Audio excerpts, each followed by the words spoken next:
大家好，今天这个视频呢，带大家去认识一下我们的小蜜蜂。不是每一种蜜蜂都是一样的哟。走，现在蜂场正在摇蜜，养蜂人的开心时刻。俗话说，摇蜜机一响，黄金万两嘛。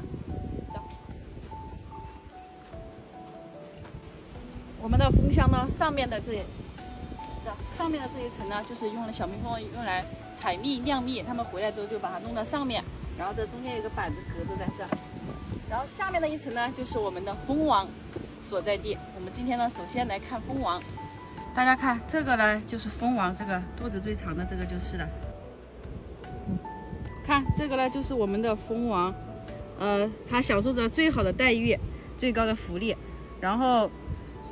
最好的待遇是什么呢？就是这个，它是只吃蜂王浆的。这个蜂群里面产量非常少的这个蜂王浆，就是给它吃的。然后最高的地位，所有的蜜蜂啊都保护着它，拥护着它。但是呢，它却需要每天产卵1500枚，因为整个蜂群的繁殖任务啊，在它的身上。这一个蜂群里面只有一只这样的蜂王，如果有2只的话，它们就会打架，然后就会打死一只。还要不要？所以这蜂王很珍贵。我们赶紧把它放回去，不然等一下小蜜蜂要攻击我们了。那就大家看，然后呢，这个上面的蜂呢，这个就是雄蜂，就是男女的那个意思，就是公母的公。看，这个是雄蜂。雄蜂呢非常温顺，它是蜂群里面呢唯一就是一只不蜇人的蜜蜂。你看，你们看这雄蜂。它是没有蜂刺的，看到没有？它没有蜂刺，所以它不会蜇人，可以拿在手里玩。像经常来我们蜂场的，买蜂蜜的老顾客，他们家小朋友啊，我们有时候就会抓一只这个雄蜂啊，送给他玩一下。这个雄蜂啊，它会飞，像它跟蜂王交配的时候，就是飞出去交配。然后这个雄蜂呢，它不用采蜜，不用干活，然后呢，只用在这个蜂箱里面吃喝玩乐就行了，吃蜂蜜吃花粉，它不需要采蜜了，也不需要干活了。它的主要任务呢就是跟那个蜂王交配，所以说它是这个蜂群里面呢过得最舒服的一种蜜蜂。但是呢它也是最惨的，你们知道为什么吗？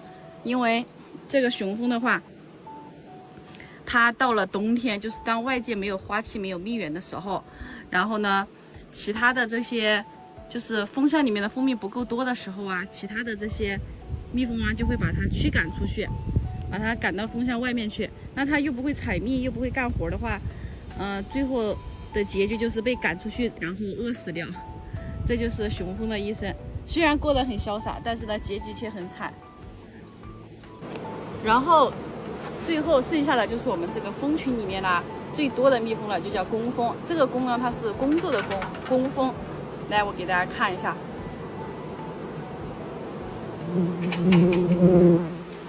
这是一张新的巢框，上面可以看到非常清晰。这小蜜蜂们这埋头苦干，在这个蜂巢孔里面采蜜酿蜜。然后呢，它们的工蜂啊，它有很多，它有不同年龄段的，有刚刚出来的幼蜂，还有呢青壮年蜂，还有老年蜂。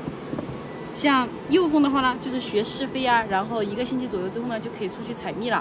然后青壮年的话，就是采蜜、哺育幼虫、分泌蜂王浆啊，就是给蜂王吃的蜂王浆，就是由这些青壮年的工蜂分泌的。然后呢，老年蜂呢就守卫蜂群啊这样的。但是同时，这种蜜蜂啊是最多的，它也是蜇人最厉害、最凶的。有人说，这喜欢蜇人的小蜜蜂，它蜇不蜇养蜂人呢？说我们养蜂人是它的主人肯定不会蜇，其实蜜蜂蜇人呐，它不会看你是不是主人的，只要你让它感觉到它受危险了、受到攻击了呀，它就会蜇人。不过呢，虽然这个蜜蜂蜇人哈，但是呢，像我们有的时候还需要被蜜蜂蜇，像老爸经常手疼、风湿疼这样的，腰疼啊，我们都用蜜蜂蜇一蜇，因为这个蜂毒啊是非常珍贵的。在新西兰那边，小蜜蜂蜇人的这个蜂刺里面的蜂毒可以花2000人民币1克。现在很多地方也都有蜂疗了嘛，所以说蜜蜂蜇人呢，在一定意义上也并不是坏事。好了，这个呢就是我们今天的小蜜蜂，大家还有什么想看的，记得私信告诉我。